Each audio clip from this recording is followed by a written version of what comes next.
महाराष्ट्र के सांस्कृतिक कार्य मंत्री आशीष शेलार इस वक्त हमारे साथ मौजूद है। हम आपको बताना चाहेंगे आशीष शेलार ईटीवी भारत के ऑफिस में मौजूद है और ऑफिस का दौरा करने के बाद हमसे गुफ्तगू करने के लिए यहाँ पर हमारे साथ है। आइए उनसे सीधी बात करते हैं। आशीष जी, आपका स्वागत है ईटीवी भारत में। बहुत बहुत धन्यवाद। आज ही एक नया विषय मिला है।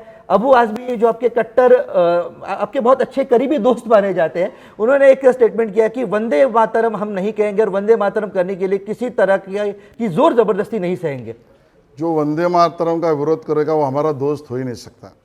कम से कम भारतीय जनता पार्टी के कार्यकर्ता का दोस्त तो होगा ही नहीं। ये 150वां साल है वंदे मातरम गीत का। हमारा प्रेरणा गीत है, देशभक्ति का गीत है, स्फूर्ति गीत है। हमारा मान्यता से वो एक प्रकार से गीत राष्ट्र भावना को चेतना करने वाला है और उस गीत के माध्यम से होने वाले कार्यक्रम महाराष्ट्र की सरकार, केंद्र की सरकार और माननीय मोदी जी ने मन की बात में भी उसका उल्लेख किया, तो बड़े जोर शोर से राष्ट्र भावना को प्रेरित कार्यक्रम होंगे।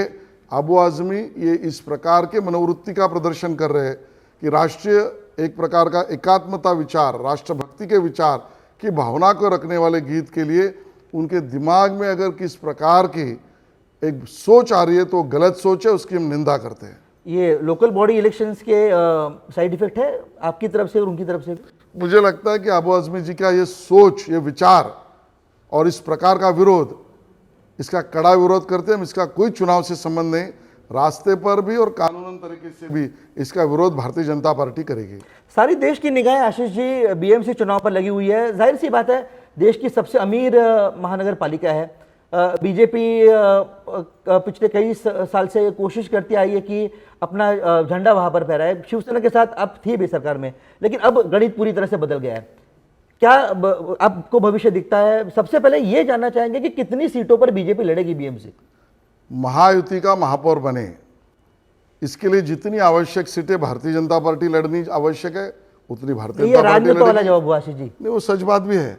जहां हम जीत सकते वहां हम लड़ेंगे। जहां एकनाथ शिंदे जी की पार्टी महापौर हमारा महायुति का बिठाने के लिए जीत सकती है उतनी सीटें वो लड़ेंगे।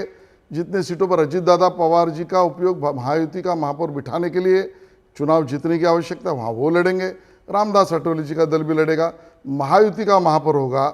डबल डिजिट में आने के लिए बड़ी मशक्कत महाविकास आघाड़ी को करनी पड़ेगी। बातों बातों में आपने कहा कि जीतने की जितनी संभावना है, अब अजीत पवार जी को एक तरफ रख देते हैं जहां तक मुंबई महानगर पालिका का सवाल है। बीजेपी और शिवसेना, एकनाथ शिंदे जी भी दावा करते हैं कि मुंबई और ठाणे में उनकी ज्यादा सीटें जीत कर आएंगी। तो अगर ये आधार, ये तर्क अगर मान लिया जाए तो आपको एकनाथ शिंदे जी को ज्यादा सीटें देनी पड़ेगी, तो खटास तो आएगी। शिंदे जी ने कोई बयान नहीं किया इस प्रकार का, ना भारतीय जनता पार्टी के कोई नेता ने बयान किया है। यानी देवेंद्र जी और शिंदे जी की बात कर रहा हूं। सांसद लगातार कर रहे हैं। उनके अपने अपने पार्टी के कार्यकर्ताओं को ये जरूर लग सकता है, लगना स्वाभाविक भी है कि मेरा दल बढ़े।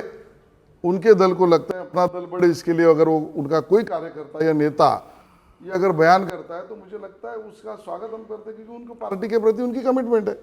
एकनाथ शिंदे जी, देवेंद्र फडणवीस जी, रामदास अठवले जी, अजीत दादा पवार ये बैठ के जो निर्णय करेंगे वो सभी दलों को, महायुति को मान्य है। देखिए, 20 साल से उद्धव ठाकरे और राज ठाकरे हम आपके कौन कह रहे थे एक दूसरे को, अब मिले सुर मेरा तुम्हारा कहते हुए हम साथ साथ है कि 10 पर आगे बढ़ रहे हैं। कितना नुकसान होगा बीजेपी को? देखिए, पहले तो उनको आने तो दीजिए, उनको साथ में चुनाव लड़ेंगे कहने तो दीजिए, फिर हम भी गाना बजाएंगे, कोंबड़ी पड़ा ली, देखेंगे। कोंबड़ी वाकई भाग सकती है, मतलब ये बोलने के लिए बात आसान लग सकती है, लेकिन पिछले 20 साल से अधिक समय से शिवसेना का एक छत्र अमल जिसे कहते हैं वो मुंबई महानगर पालिका पर रहा है। ठाणे में एकनाथ शिंदे जी का वजन है, ये तो बात जाहिर है, लेकिन मुंबई महानगर पालिका, ये हम लोग नेशनल स्तर पर मुंबई महानगर पालिका की बात बार बार इसलिए कह रहे हैं क्योंकि सबसे अमीर महानगर पालिका और देश की निगाह यहाँ पर जब, इससे पहले भी थोड़ी देर पहले भी उन्होंने इस बात का जिक्र किया था।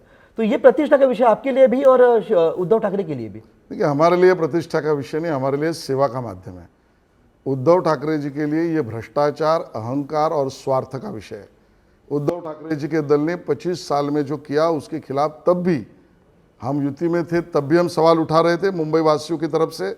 आज घर घर जाकर भी आवाज़ मुंबईकरांचा ये कार्यक्रम हम घर घर जाके कर रहे हैं।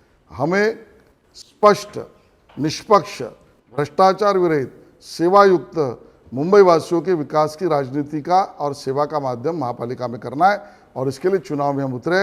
और जो भी सामने आए, अकेला आए, दुकेला आए, साथ में आए, उसका सामना करने के लिए हम तैयार हैं। मुंबई वासियों का आशीर्वाद हमारे साथ है। भारतीय जनता पार्टी और महाराष्ट्र नवनिर्माण सेना एमएनएस के गणित जो है, ये रिश्ते जो है वो रोज बदलते रहते हैं।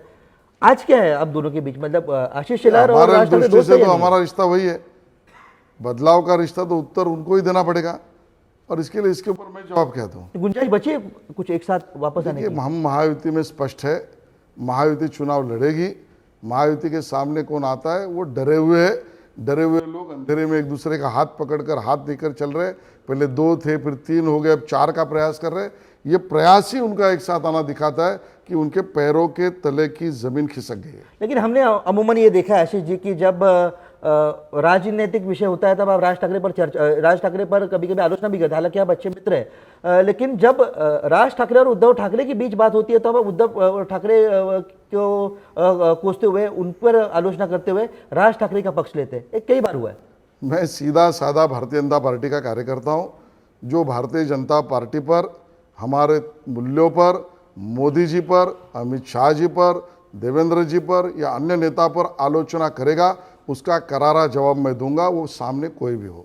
आशीष शेलार नाम के एक बड़े नेता को महाराष्ट्र का भावी मुख्यमंत्री के रूप में देखा जा रहा है।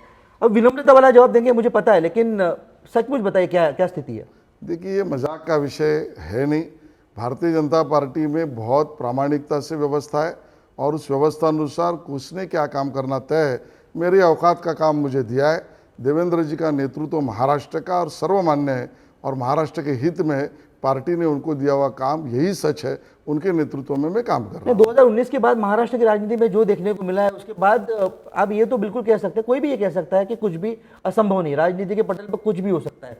हालांकि देवेंद्र फडणवीस जी ने कहा है कि वो 2029 तक कोई वैकेंसी नहीं है। क्या वाकई महाराष्ट्र में वैकेंसी नहीं है? जो देवेंद्र जी कह रहे वही मेरा कहना है, और देवेंद्र जी के साथ काम करना ये मेरा कर्तव्य है।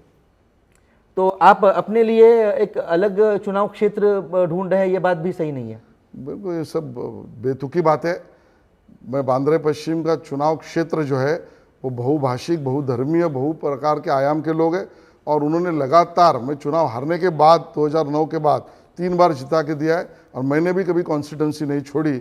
मुझे लगता है इतना ही पर्याप्त है। एमसीए चुनाव की बात करते हैं, ये शरद पवार और आप राजनीतिक विरोधी जरूर है, लेकिन जब एमसीए या फिर बीसीसीआई या फिर क्रिकेट के मैदान की जब बात हो, तब उस अखाड़े में आप शरद पवार जी के साथ होते हैं। लोग जानना चाहते हैं कि शरद पवार और आशीष शेलार मिलकर एमसीए के अध्यक्ष पद पर किसे बिठाएंगे?